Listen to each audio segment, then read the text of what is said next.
Welcome back to XO Diva D, where pop culture meets heart, humor, and honesty. I'm your host, David LaCour, and today is an extra special episode, not only because it's my first official interview, cue the nerves and excitement, but because with also someone I admire for years.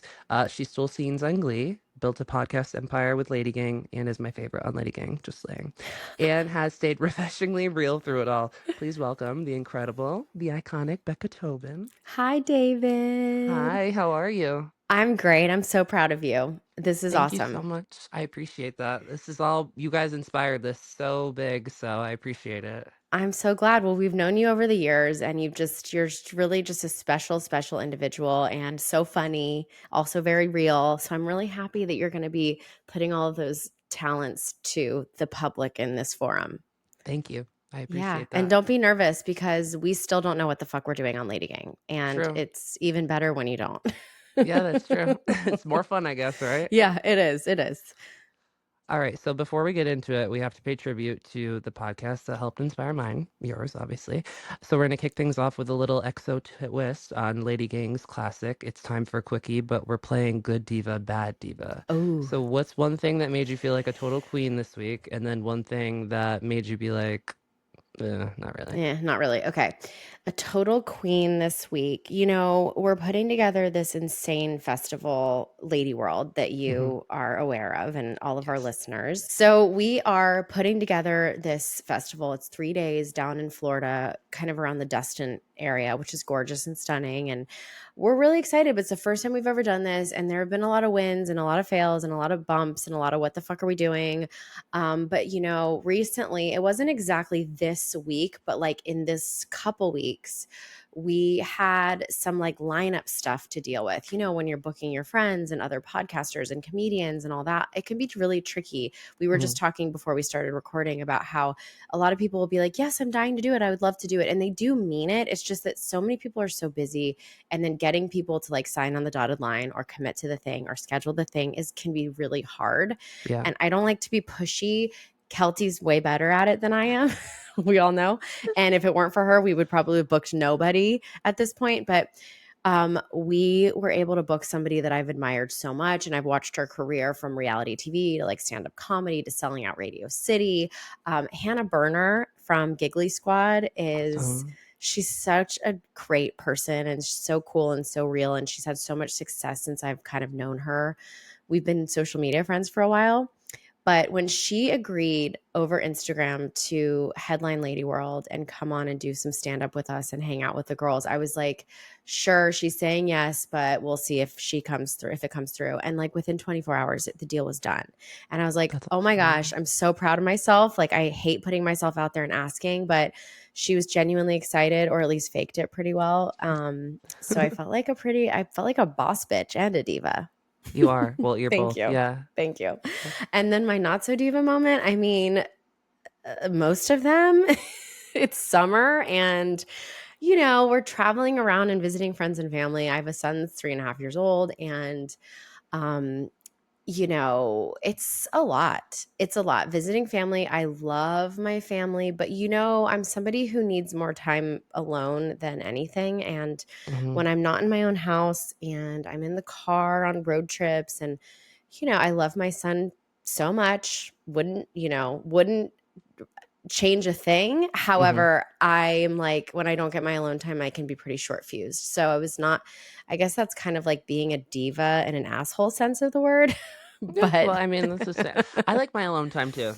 I like it's my so alone time too. hard to not Yeah. do it. Like I have to recharge like that. Hmm. I'm so jealous of people who don't really require that. A lot of my family members are so energized by like lots of togetherness and lots of activities and go, go, go, go, go. And if I could come back in my next life, I'd like to be one of those people Me too. Me and not too. the person that like rots watching Bravo in my bed, even though that brings me so much joy. I'm literally with you, or I'm there watching your guys' podcasts, like just rewatching things. The Right? Sharon Stone one was so good. I loved that, by the way. That was so, so cool. I I am love that. obsessed with her in a way that I can't even describe. Like, Was it this was the third time or second time she came on? so this was like the second time she came on, but we split her episode up into two Hmm. episodes this last time because she just kept giving us like so much good material and advice. And I feel like I've been in this business for a while now, and every once in a while you meet like the big celebrities and, Hmm. super famous people.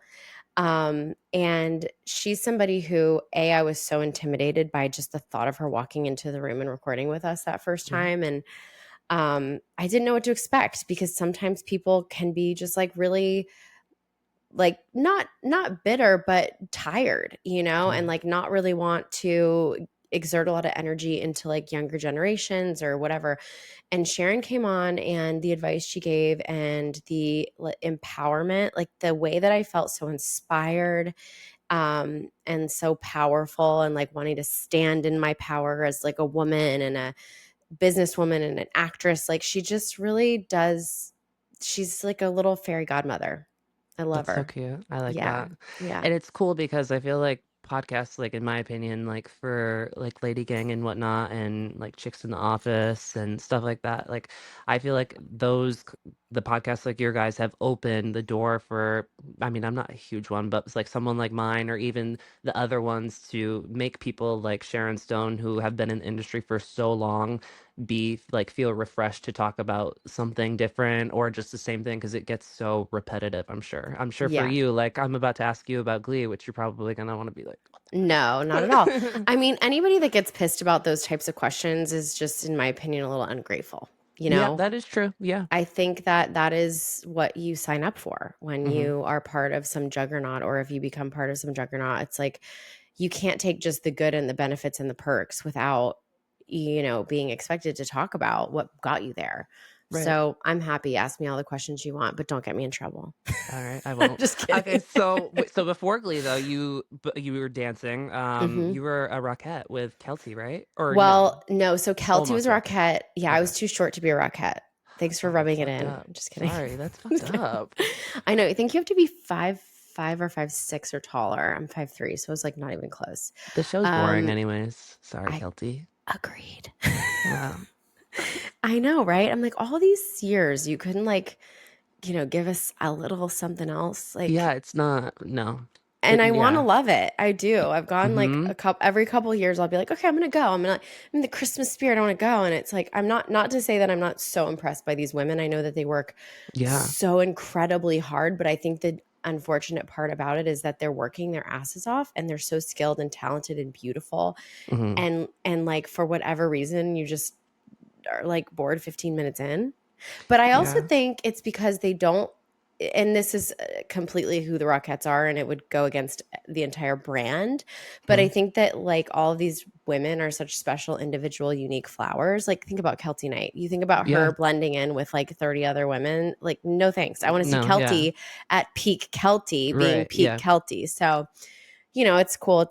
It's an institution more than anything, and I think it's exciting for like families and kids. But yeah, I agree. I'm like snoozer. Mm, Um, not the but I best. did when Keltie and I met. She was Rockette, and I was in musical theater, like kind of doing regional theater tours and musicals, and eventually was on Broadway for a little while. And yeah, that's how I knew Keltie. We were just desperate, broke ass dancers. I mean, that's good. You're making it work. We made it So, work. and then so from dancing, you went into, is that what led you into Glee? From like the theater stuff led you into Glee and whatnot? So I was doing theater at the time, and I was living in New York, and Glee auditioned people in LA and New York. So they had two casting directors. And so even though it's shot in LA, they looked a lot for some of the characters in New York. Hmm. And so I auditioned for it, and I didn't think I was going to get it because I'd never done TV before, and I didn't know what the fuck I was doing, but I somehow landed the role. I think mostly because I didn't know to be freaked the fuck out about anything. It's Hmm. like now when I audition for stuff, I'm more nervous than I ever was for the glee of it all because I didn't really know. Like the Right. naivete of, that whole experience kind of got me that job because I would have freaked myself out and talked myself out of it, or just like been too nervous to perform Hmm. to my fullest. And so yeah, I got the job, and I did the show for 3 seasons, and was totally a fish out of water for the first couple weeks of doing it. But they literally throw you in the deep end. Sorry for all the like water analogies, No, you're but fine. they like throw you in the deep end, and nobody teaches you how to be on TV. You know, you're Mm-hmm. just like, you come to set, you get your hair and makeup done, they give you your costume, they give you your lines, and you go to set, and it's hundreds of people standing around, a crew, a director, lighting, other actors, and it's just the most intimidating couple weeks of my entire life, because also you have to act like you know what you're doing so you don't get fired.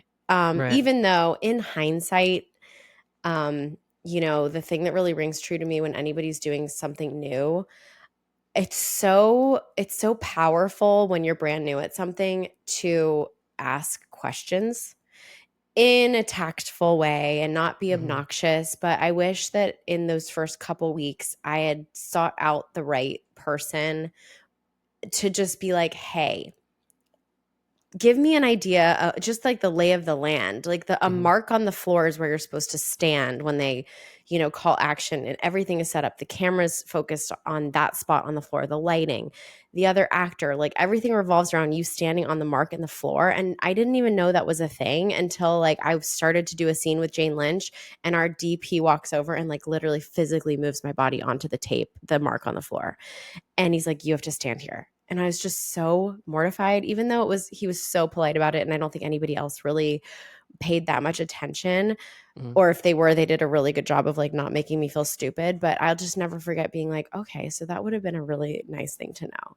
So things like that. But you know, it's like you don't do it until you do it. And I figured it out, and it was quite the ride.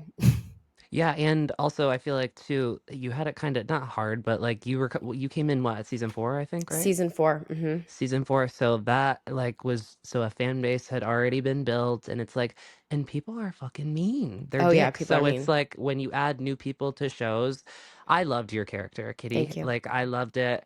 Thanks. She was the best. I thought like cunt to me also, by the way, is like a good thing now. Yeah. So like people used to use that as bad, but like that definition, like you and then Brittany and then Naya's character, which was so awesome. Yeah. She was so sweet. I'm sure you had a lot of amazing memories with her. Yeah. What was your favorite, I guess, like moment on Glee? You guys, like you said, you did so much, but with all the songs that you've done and everything like Mhm. that, do you have a favorite song or anything like that that you guys did? Um, gosh, I'm trying to think of like, there were just some days that they were such long days and such big production numbers. Like I remember there was was it a Britney? No, it wasn't a Britney episode. I think it was a Lady Gaga episode. And was it like a Katie or a Gaga, something like competing Mm-hmm. against.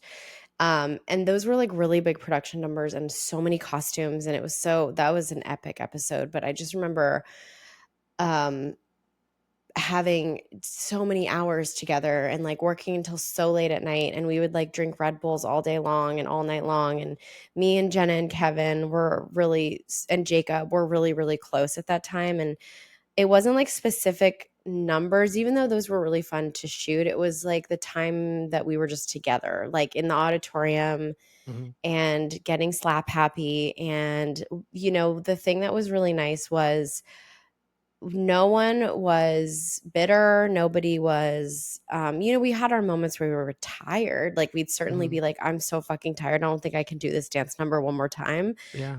But you do it. Um, but you know, I knew when we were doing it that I would never experience anything like it again. It's kind of like one of those college experiences, how people reminisce about those moments of just insane, like concentrated amounts of time with people, high intensity, lots of fun, and everybody's so young still. And at that time, like nobody had kids yet, nobody was married yet. Like we were all just like kind of free. And yeah, I mean, they can't be replicated. So a really long-winded way to say that those couple years just with that group of people was just the best part. That's awesome. Yeah. You miss it? Would you ever do like a reunion or? Yeah, I feel like I miss it so much. And you know, I think I'd have to prepare myself to know that it wouldn't be even close to what the original experience was like, because we're Mm-hmm. all so much older and Yeah. have had so much life experience, and there's such bittersweet things about if we were to come back together, like so Yeah. many people not being there. And but I would do it in a heartbeat. And I think everybody feels that way now. I mean, I'm speaking for people that I don't necessarily know for a fact, but the more time that has gone by, the more we've all realized that that was such a special, precious time. And for to get the ability to go back together and just do it for a little bit and be in the same room with each other. And I'm sure Ryan would bring together this similar, like almost the same crew, even. Hmm. It's like such a big family. It'd be like a family reunion that, I mean, I'd love it. I think everybody would. Yeah, that would be amazing. Or even just like a little special or whatever, like they Yeah. like a good special, like an official Hmm. good special, not a rip off people who think that they know things Right. bullshit kind of thing. I didn't even watch that bullshit. I don't like that. No. Uh but so you've been honest though about like the highs and lows of acting even on the podcast since Glee. Hmm. You had Hmm. what was the Christmas movie called that you did? I forget. Let's see. I forget. A Song for Christmas was one of them. Oh God. Was there more This than is one? there's well, I think I did two Christmas movies and then yeah, I think I did two, but I don't remember the name of the other one. Oh, they're on Hallmark though. I remember that. Yes. Yeah. Yes. Hallmark has the best Christmas movies. They're so So, good. I have such a bad memory though. Like this is honestly like no shade to Hallmark. I can't like even with Glee stuff, they'll be like, "Remember this number?" And I'm like, "We didn't sing that." And Jenna will be like, "No, we did." And she'll pull up a clip of like literally me singing it. I'm like, "I have no memory. I have such a bad memory." well, yeah, and there's so much to remember There's so too. much to So it's remember. So like, yes. speaking of like Glee and Ryan and though like and acting, would you Mhm. ever like have has he ever approached you to do anything like or would you do anything with it? I think I've said to you, but even when I started watching the Lady Gang, like I could so see you on American Horror Story. Like, I don't That'd know be fun. why, but or like even Scream Queens. I know that they were like Mhm. talking about possibly bringing that back. Would you like consider going on that?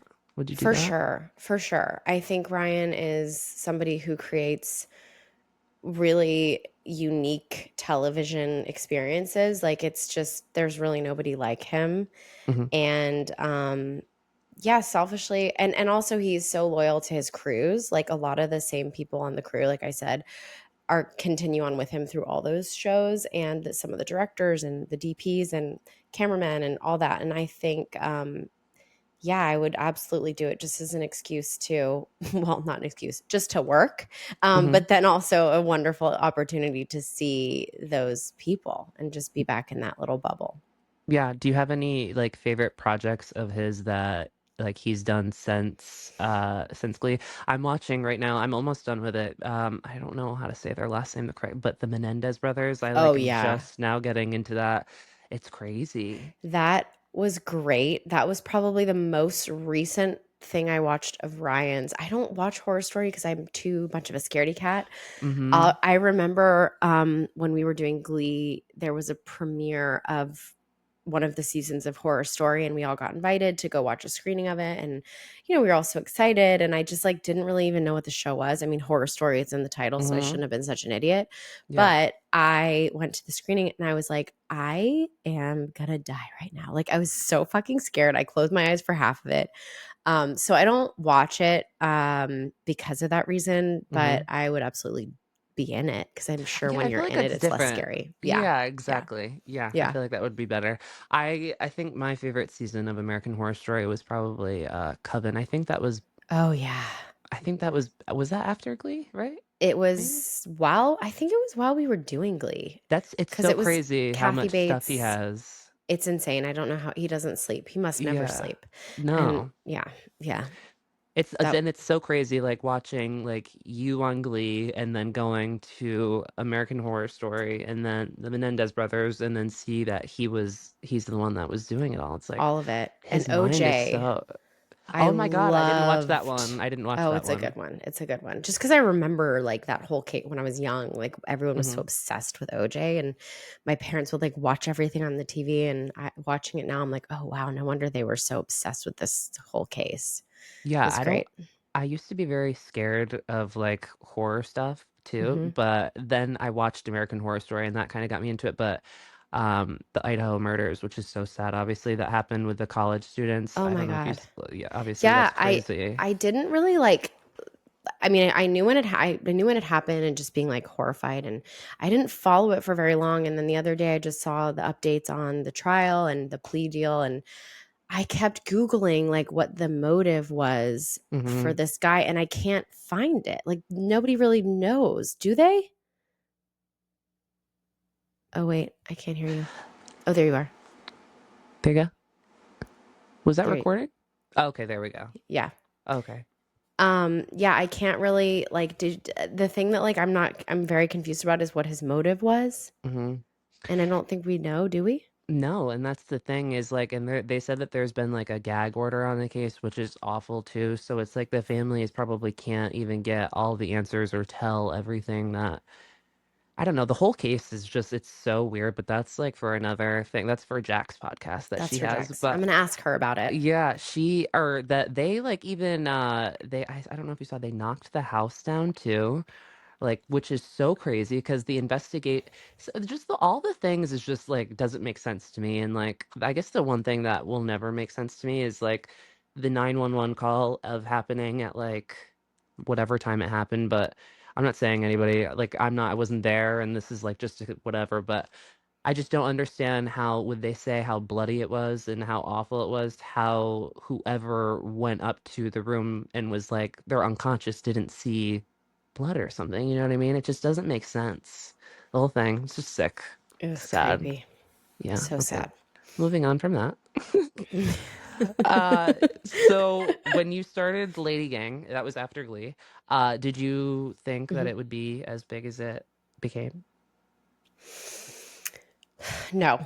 I mean, I didn't No. even really know what a podcast was. Hmm. I was like, yeah, sure, let's try this thing out. And um I think we just kept going. We didn't make any money at all in the beginning for the first couple years. And I think the reason we kept going is because it was actually really fun and enjoyable for us to sit around a room together and meet some of our favorite people, bring on some of our favorite friends. And, you know, I, I think that that's the only way a side hustle becomes like a permanent hustle is, you can't be motivated by money in the beginning. So you have to just have something that you really want to like get out of bed to do and spend time doing with the potential of it maybe never becoming anything that financially is benefiting you, but is something that you just are enjoying doing. Even with Lady Gang, I would say it wasn't until,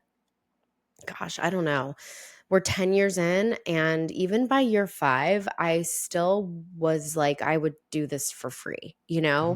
I Now it's obviously more than just the podcast. Like we've written books and we've done TV shows and we're doing this festival. um so it's obviously now it's really time consuming, and sometimes it's like not as glamorous as it used to be when we just all used to like sit around and drink wine and talk on a podcast. Hmm. But even now, like I feel very fortunate to have it have become this juggernaut, that it did. I wasn't planning for it, and I think that's also like such a lesson that I've been given. It was like with the universe that you just don't plan anything. I mean, have goals and dreams and all the things, but really leave yourself open. And I always say, like, I walk through the doors that open and I never force anything open. Maybe it hasn't served me so much in like some areas of my career, but it's made things made for some really exciting surprises, because I just think things should be not easy, but I think that you should be able to begin them with ease. And I want to be invited to the party. I don't want to be like, a party crasher when it comes Right. to anything work wise. Yeah, no, I love that. And I also love what you said too, just about the aspect of, not making money off of something right away. I've been doing my blog, which you guys have done interviews with me Yeah. before.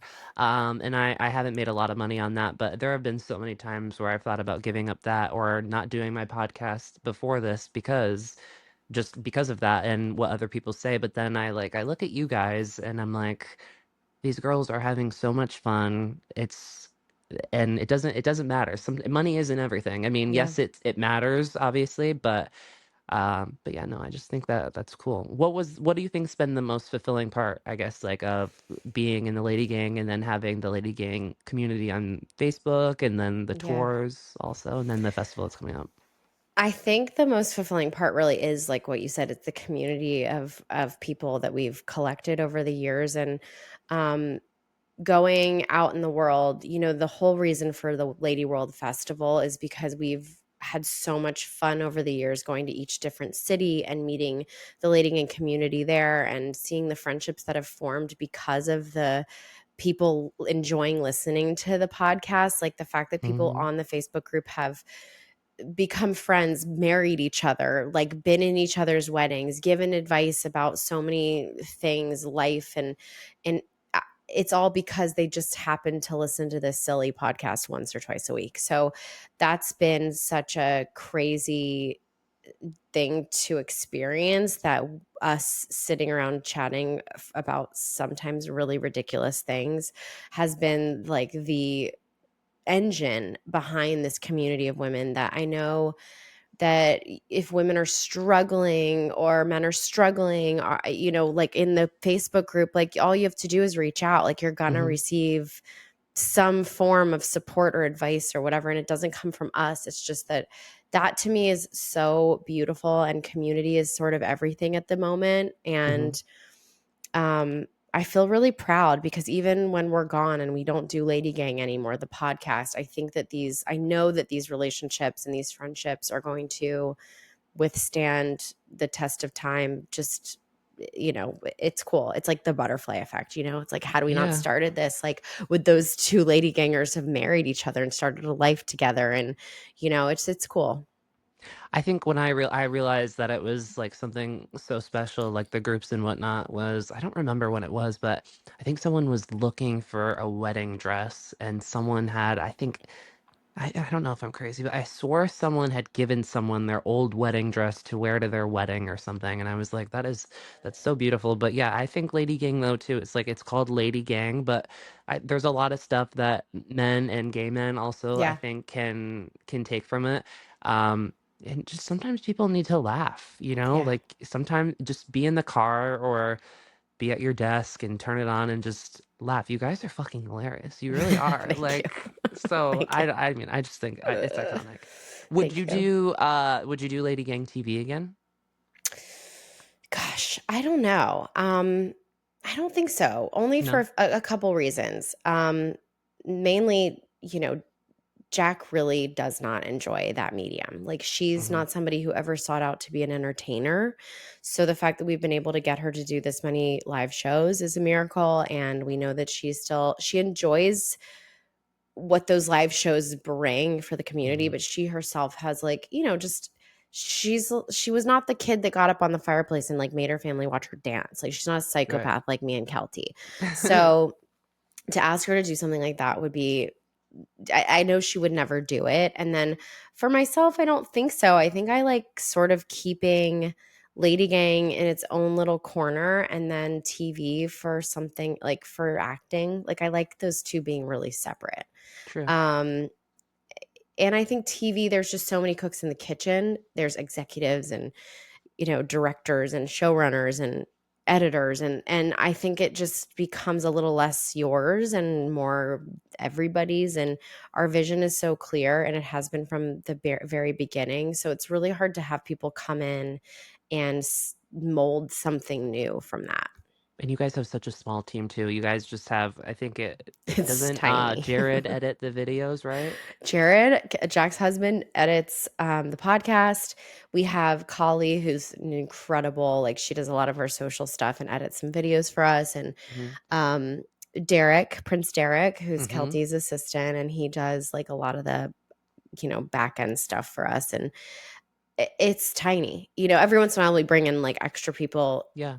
to freelance, but like for special things like a website guy or whatever. But yeah, we really have no employees. I mean, they're Small is good they're though. Like tiny. They're tiny. it's good though because it's like it keeps it grounded and keeps Yeah. it like you said, not so many people in there, and like you get more control over it. So Yeah. It's nice. Yeah. Yeah. LadyWorld, Mm-hmm. that's coming up very, very, very fast. I Very remember when you fast. guys just announced it. So, what are you most excited for about the Um, festival? what am I most excited for?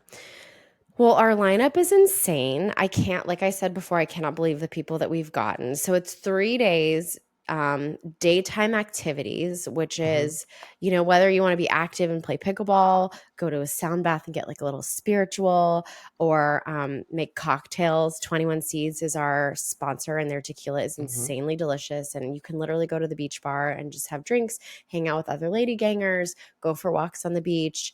And then in the afternoons, there's an activities tent. Elf is our presenting sponsor, and they're everything they make, their makeup, their skincare, all the things, they're all going to be on site. And there's going to be classes that you can take during the day, whether it's how to apply skincare properly, or give yourself a lymphatic drainage on the face, or a makeup application from professionals. So that activities tent will be there. And then the grounds of the festival will open, and the festival is 1 block away from the beach. So it's like beachy, salty air. It's outdoors, and we'll have so many yummy snacks. And everything is seated. So everything you do, you watch it in your little cove and seats. And Hmm. because I'm like, I'm too old to be standing. The cove thing is so It's cool. I so love that. cool. Yeah. It's so cute. And so we'll have stand up from Hannah Berner, Gina Brion. She's fucking hilarious. And then we'll have some of our other podcasters doing their live shows, Stassi Schroeder, um, Girls Gotta Eat, Chicks in the Office. We have Rachel Lindsay and Justin Sylvester coming in and doing some fun stuff with us. Who else? Gosh. I'm so Performance. I forget who. performances. The Yeah. Main, Jack's Yes. Yeah. husband's band, The Main, and then we have Pop 2K, which is this crazy nostalgic boy Hmm. group made up from all of our favorite boy bands. So there's like Chris Kirkpatrick, and then there's we have BB Mac and Mark McGrath from Sugar Ray, and they all come together and like sing each other's songs. So it's like we get That's so Backstreet Boys, awesome. we get NSYNC. It's just going to be like 2000s fun and nostalgic, and everybody's going to know every word to every song, even though they don't know they will. It's like one of those Hmm. types of things. And yeah, and then we'll have bonfires at the beach, and Caitlin Bristow's going to be there, and hang out after. And it's just going to be really, as adults, it's so hard to find the time to take trips with your friends, right? And Hmm. it's just a lot. And sometimes you don't want to plan anything either. Like, you want built-in activities, built-in fun. And so that's like what we've created. It's a place where everybody can just meet up and make new friends, or go with old friends and make new friends as well, but be on a beautiful beach and have built-in fun, or just lay around and do nothing. Like, it's choose your own adventure, kind of like summer camp for Hmm. adults. Yeah. And what's cool is that you guys, I think you announced it right at the last tour, or Hmm. right around there. So Yes, you gave us a long time we to did. finance and get tickets. People can Yeah. still do that. The thing is in September. I'll put all the details below Yeah. for the festival. Tickets are going fast, so get your tickets, everybody. Yes. LadyWorld.co. Yes, and there's also, if you're not like a technology person, there's someone that you can text from Topeka, I think it's Yeah. called, right? Hmm. Where you can book it too. So be sure to do that if you haven't already. Yeah. Okay, so I'll let you go soon, but just a quick lightning round for a few Okay. questions for you. All right. So what is the current song that you have on repeat? Well, Keltie and Jack make so much fun of me because, well, actually, that sounds mean, because they don't think she's lame. They just don't really understand my like genre of music. The artist Cam, she's like a country singer songwriter, and she just came out with a couple new singles. But she's like my favorite, and I like listening to. I like female vocalists. Hmm. I like country ish, and yeah, she has like an insane voice, and her lyrics are beautiful. Like, it's very emo. Yeah, were you a part of the Brat Summer? You a Charlie XCX I mean, bandwagon? I am, yes. Like, that's my other alter ego. And Sabrina Carpenter to me is also like, just man child right now, is also a Hmm. banger. So she was on Lady Gang TV as a guest, like way back when Sabrina Oh my was. God, I didn't know that. Yes, That's yes. We've been wow. such fans of hers since before she exploded. But we're so proud of her, and she's so talented. I just love her. We need her back on the podcast, Yeah, we do. please, Yeah, we do. Sabrina. Okay, dream vacation. If you could go anywhere with just you by yourself, one, and then one with you, Ford, and Zach, your husband. Okay, let's see. By myself would be anywhere with like an amazing spa and a beautiful beach. Hmm. So somewhere in Mexico. I love Mexico. I think the food is amazing, and then with my family, oh God, we talk about it all the time, but it would be so cool, very ambitious and expensive. But I'd like to go to Italy with Zach and Ford and spend an extended amount of time there because it's me and Zach's favorite place in the world, like pretty much anywhere Italy. But Hmm. bringing Ford to do that with us would be cool. That sounds so fun, and there's so Yeah. much good food there to eat Oh from my all the God, it's pictures that I've seen. So, unreal. Yeah. and then what about comfort food? Speaking of food, what's your favorite like Comfort go-to food. food? Okay. Well, let's see. I mean, my favorite food in the world is mashed potatoes. Is that the weirdest thing you've ever heard? Like a Caesar salad and mashed potatoes is I could like, do Caesar salad and fries, not mashed potatoes. yeah, Ooh. or like Caesar salad and a baked potato. I don't know. I just love the combination of that. This is so weird. I will say, yeah, I think that's like what I will order if I'm like needing some sort of like a solid, delicious meal for me. Sounds yummy, I guess, besides the potato The part. And then I guess the last question, you've been doing this for a very long time. hmm So, what advice can you give to men, women, everybody out there that is either, struggling with what they want to do in life hmm or just trying to figure out with what they want to do? What would you say to someone that's trying to navigate through all that stuff? That's a good question. I would say the best advice I was ever given was my therapist, many years ago. I was like, I don't know how to, Keltie is the manifester of the group of the Mhm. podcast, and she always makes these lists. And every year that I had ever made a list of like my goals, nothing ever really came to fruition. And it was because it was so specific, right? So my therapist was like, one day she said to me, instead of a list of the things you want or the jobs you want or the relationships that you want, sit down and say, this is what I want in my relationships, and write down the feeling you want to experience in that relationship. So it's like safety, comfort. So when I wrote down the job that I wanted, it wasn't this specific job. It was, this is the way I want to feel when I'm at my job. I want to feel connected. I want to feel social. I want to feel inspired. I want to feel um, appreciated, valued, whatever. And I feel like that is such a great way to check in with whatever direction you're heading into that you think you want to go in. It's like this check in with that list. Like, does this thing bring me the comfort that I wanted to feel, or the security that I wanted to feel, or the inspiration I wanted to feel while doing this thing. So that's sort of what I would say. And leave yourself really open to everything, because you can be really surprised, and don't be too rigid on the goals. Well, thank you for that. I appreciate that. Everybody, you can follow Becca on Instagram at Becca. Very easy. Be sure to go get your Lady Gang merch. It's on sale right Woo. now too. You guys have it on Yay. sale, which is iconic. And then LadyWorld, LadyWorld.co, and Lady Gang every Tuesday. So, but thank you so much for taking the time, Becca. I appreciate it. I love you very Thank much, you, and I David. wish you Love the you. best. Thank you. You too. All right. All right. Talk to you soon.